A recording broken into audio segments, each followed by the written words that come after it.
Then he bends it to favor his own angle and say, no, this guy is really wrong because he was the one who did this, did that, did that. Thank you. Now, you have to understand that what he has done is that he has skewed it. So he has bent it. He has shifted it.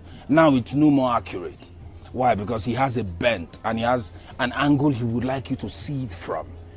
And from that optical angle, he would like you to see eye to eye with him so that you can stand where he stands. Now, when information is released, I have discovered that first of all, in order for you to be able to decipher a proper information, you have to be a positive-minded person. Thank you. You heard that, positive-minded person. Because this happens in a lot of companies, in a lot of offices where you have all these, mini office politics here and there. Yes. And then because this one is close to the manager, he or she goes there first, they cry, they share crocodile tears, and then boom, the manager believes them. Yeah. You understand what I'm saying? Yes. And then they end up, and then once you're not on the good side to your manager, then it means your promotion is yeah, because yes, you understand exactly. what I'm saying? Taking so sides. I think while you were talking to me, look at them there and let them know, guys, accuracy, right, is the word. But no, how do we decipher which one? Information that is coming to you has to be accurate. The person releasing it may not, because they are trying to mislead you. So the first thing that needs for you to be able to decipher if that information is skewed or not, the first thing that is necessary is that you need to have a positive mind.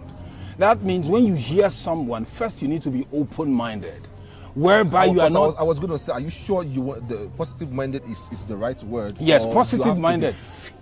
Have a fair mind. No. Where you don't, you're not on. I will explain what I mean. When you are fair-minded, to start with, that means you are unbiased. Like now, when in the court system, when we are judging a case, why is it that people, they don't care?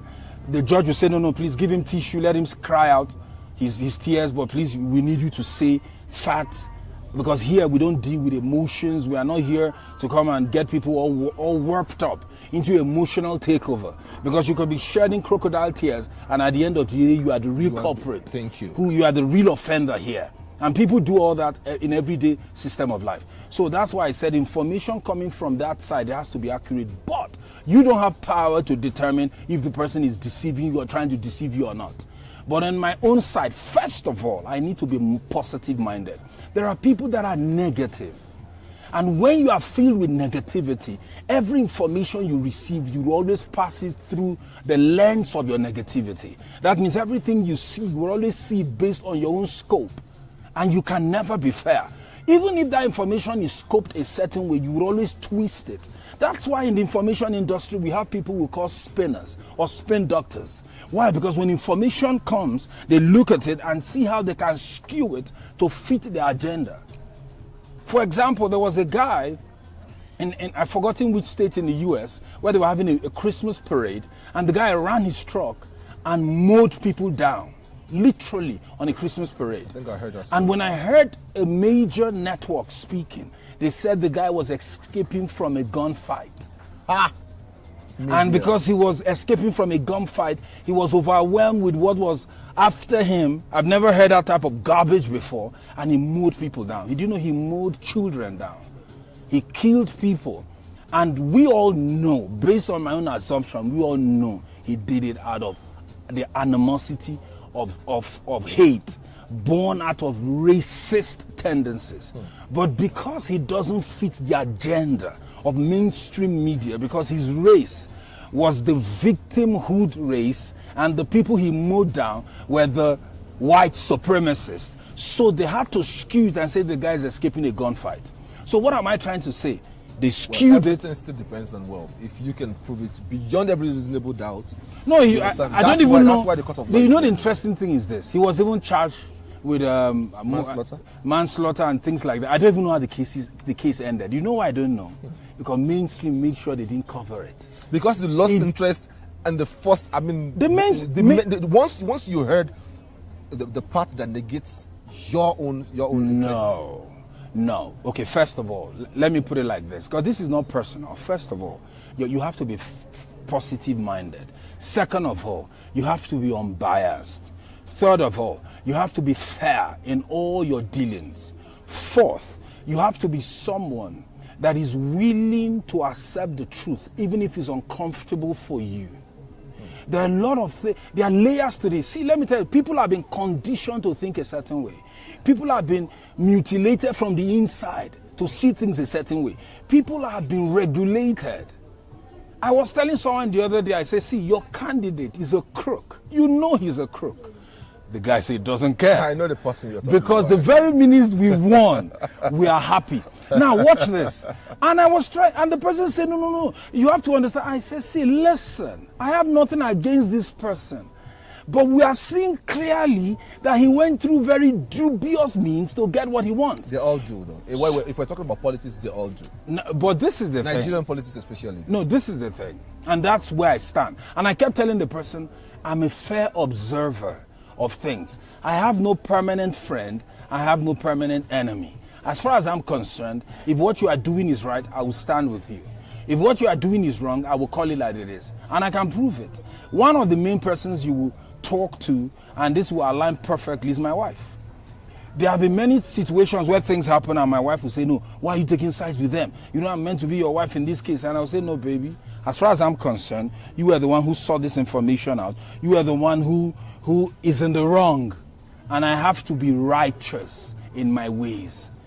And it took me years for me to come to that place where I can literally say, and I say this with every sense of boldness.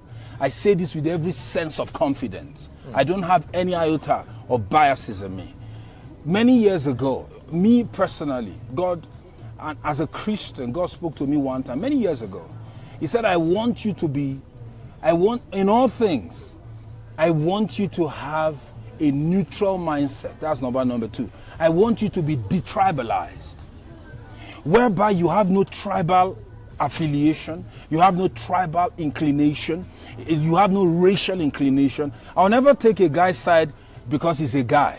I'll never take a woman's side because he's a woman. I'll never take another person's side because he's from this tribe, or we are from a place where my grand or great-grandfather is from. Never. In short, if you say something bad about the tribe that I'm identified with by my lineage, I will not even flinch a muscle. Because it won't pinch me. Because I'll say you are not talking to me. As far as I'm concerned, you are saying what you believe to be the mentality or the basis of people who come from this lineage or this clan or this tribe. And it took me years to achieve it. It didn't happen overnight. So that's why I say you can't really regulate the filth of information that will be pushed out there, or the lies that will be put out there, or the falsehood. But one thing you can do, you have power to be original. You have power to have a positive mind. You have power to be fair. You have power to be unbiased. And you are the one that has to clean up your own heart. Because if you don't have any spectacles, see, my spectacles is clear. Why is it clear? Because it's transparent. When I came into this interview, I was wearing shades. But when the interview started, I put it down and I walked clear, open one. Why? Because I want you to see my eyes. I want you to be able to see my soul when we converse. I can't hide behind a shade. Now, people are wearing shades and wondering why they are biased. Wondering why they see things a certain way. Because you are looking through a glass darkly. You are looking through shades. And you are seeing things, you are coloring in. See, when you wear blue shades, what would you see? Everything will be bluish. So when you have a tint that is already your own personal biases, your own personal inkling, automatically everything you hear, you mirror it through that. And by mirroring everything through that, everything you see would always be skewed. And that's why these people are able to use information to control us, because they want us to see things a certain way. Those who like the outcome of what they see will hail it. Those who don't like the outcome of what they see will immediately stand against it. And I want to stand in the middle. No. I want to